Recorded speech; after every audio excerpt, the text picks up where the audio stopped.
এই যে অনেক দুর্নীতিবাজ যে গত এক সপ্তাহের মধ্যে ধরা খেল, আপনারা তো এমন লোকও দেখেছেন যে বাইরে থেকে দেখলে মনে হয় পুরাই দরবেশ বাবা, কিন্তু আমলনামা ঘাটলে আখেরাতে তো আল্লাহ তাআলা সব আমলনামা প্রকাশ করবেন। দুনিয়ার মানুষ জানেই কতটুকু আর প্রকাশ করতে পারেই বা কতটুকু। তো দুনিয়ার মানুষ যা দেখে তা দেখেই তাদের মাথার উপর আসমান ভেঙে পড়ে, হায় রে ভাবলাম কি আর বাস্তবে দেখলাম কি। তো এটাকে বলা হয় মুনাফিকি, মানে বাহিরটা তো সুন্দর হয়েছে, ভেতরটা সুন্দর হয় নাই। আল্লাহ রাসূলের জামানায় মুনাফিক যারা ছিল এদের রোগ ছিল কোথায়, বাইরে না ভেতরে? বাইরে এসে কত সুন্দর সুন্দর কথা বলতো। কোরআন মাজিদে 28 নম্বর পারায় একটা সূরার নামই আছে সূরায়ে মুনাফিকুন, মুনাফিকদের নামে সূরা। তো মুনাফিকদের নামে সূরা হয়েছে এ কারণে কি মুনাফিকরা আল্লাহর কাছে দামি হয়ে গেছে? কোরআনে থাকলেই দামি হয়ে যায় বিষয়টা এমন না। কোরআনে তো শয়তানও আছে, কোরআনে তো ইবলিসও আছে, কোরআনে তো ফেরাউনও আছে। এমনকি ফেরাউন শব্দটা একবার উচ্চারণ করলে 50টা নেকি আমল নামায় সঙ্গে সঙ্গে যুক্ত হয়। হ্যাঁ, এমনি কথা বলতে গিয়ে ফেরাউন বললে সওয়াবটা পাবেন না, কিন্তু কোরআন তেলাওয়াত করতে গিয়ে যদি আপনি ফেরাউন শব্দ উচ্চারণ করেন, যেমন আমি আয়াত তেলাওয়াত করলাম, ওয়াকালা ফিরআউনু যারুনি আকতুল মূসা ওয়ালিয়াদউ রাব্বাহ। যখন আমি ফেরাউন শব্দ বললাম, ফেরাউন শব্দের মধ্যে 5টা অক্ষর আছে। কয়টা অক্ষর? আর আপনারা জানেন কোরআন মাজিদের একটা অক্ষর যদি পড়ে বান্দা, তার আমলনামায় সওয়াব লেখা হয় একটা নাকি 10টা? তাহলে ফিরআউন, ফা রা আইন ওয়াও নুন, 5টা অক্ষর। তাহলে যখন আমি এই 5টা অক্ষর উচ্চারণ করলাম, আমার আমলনামায় কি 5টা সওয়াব আসলো না 50টা সওয়াব আসলো? একইভাবে ইবলিস লিখতেও 5টা অক্ষর লাগে, শাইতান, শিন ইয়া তা আলিফ নুন, এখানেও 5টা অক্ষর লাগে, মানে সবগুলো হাফ সেঞ্চুরি। ইবলিস বললেও হাফ সেঞ্চুরি, শয়তান বললেও হাফ সেঞ্চুরি, ফেরাউন বললেও হাফ সেঞ্চুরি।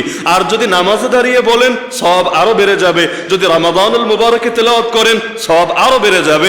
তবে সর্বনিম্ন যার নিচে আর হবে না সেটা হলো 50টা নেকি। কিন্তু আমার নাম বললে কিন্তু নেকি নাই, আপনার নাম বললে কিন্তু নেকি নাই। কিন্তু ফেরাউনের নামটা কোরআন তেলাওয়াত করতে গিয়ে পড়লেও নেকি আছে। তো নেকি কামাচ্ছেন ফেরাউনের নাম পড়ে, তাতে কি হয়েছে? ফেরাউন কি আল্লাহর কাছে দামি হয়ে গেছে? তো এখন মুনাফিকুন নামে একটা সূরা আছে 28 নম্বর পারায়। এর প্রথম আয়াতেই আল্লাহ বলেন, ইযা জাআকাল মুনাফিকুনা ক্বালু নাশহাদু ইন্নাকা লারাসূলুল্লাহ। আপনার কাছে যখন মুনাফিকরা আসে হে নবী, তারা এসে বলে আমরা সাক্ষ্য দিচ্ছি নিশ্চয়ই আপনি আল্লাহর রাসূল। কাকে বলছে? রাসূলকেই কিন্তু বলছে, কোনো ভণ্ডকে বলছে না। যেমন গোলাম আহমদ কাদিয়ানি এই টাইপের কোনো ফ্রডকে গিয়ে বলছে না, যিনি রাসূল তাকেই গিয়ে বলছে আমরা সাক্ষ্য দিচ্ছি নিশ্চয়ই নিশ্চয়ই আপনি আল্লাহর রাসূল। তাহলে মুহাম্মাদুর রাসূলুল্লাহ সাল্লাল্লাহু আলাইহি ওয়াসাল্লাম যে আল্লাহর রাসূল, এটা কি সত্য না মিথ্যা? তার মানে যে কথাটা বলেছে বাস্তবতার সঙ্গে যদি বিবেচনা করেন, বাস্তবসম্মত কথাটাই তো বলল যে তিনি আল্লাহর রাসূল, তাকে এসে আল্লাহর রাসূলই বলছে। কিন্তু ওই যে প্রথম শব্দ বলেছে না সাধু, আমরা সাক্ষ্য দিচ্ছি, এটা তো মিথ্যা। আসলে ওরা সাক্ষ্য দিচ্ছে দিল থেকে না, ওদের কলবের সাথে ওদের জবানের মিল হচ্ছে না।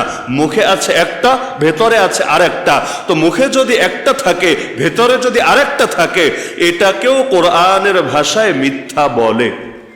মুখে যা বললাম বাস্তবতার সঙ্গে না মিললে সেটা যেমন মিথ্যা। যেমন আমি বয়ান করছি এখন কোন জেলায়? টাঙ্গাইলে। আমি যদি মনে করেন একটা ফোন আসলো, আমি বললাম হ্যাঁ হ্যালো স্যার, জি আমি এখন জামালপুরে আছি, এই কথাটা বললাম, তাহলে কি এটা বাস্তবের সাথে মিললো নাকি অমিল হলো? তাহলে এটাকে সত্য বলে না মিথ্যা বলে? মিথ্যা। তাহলে বাস্তবে হচ্ছে যেটা, আমি যদি সেটার ব্যতিক্রম বলি এটাও মিথ্যা, কোনো সন্দেহ নাই। কিন্তু এটা যেমন মিথ্যা, কোরআনের আয়াত থেকে আমরা বুঝলাম মুখের সাথে যদি দিল না মেলে, মুখের সাথে যদি দিল না মেলে সেটাও মিথ্যা। এজন্য আল্লাহ নবী বলেছেন মুনাফিকের 1 নম্বর আলামত কথা বললে সত্য বলে। কথা বললে কি বলে? কথা বললে কি বলে?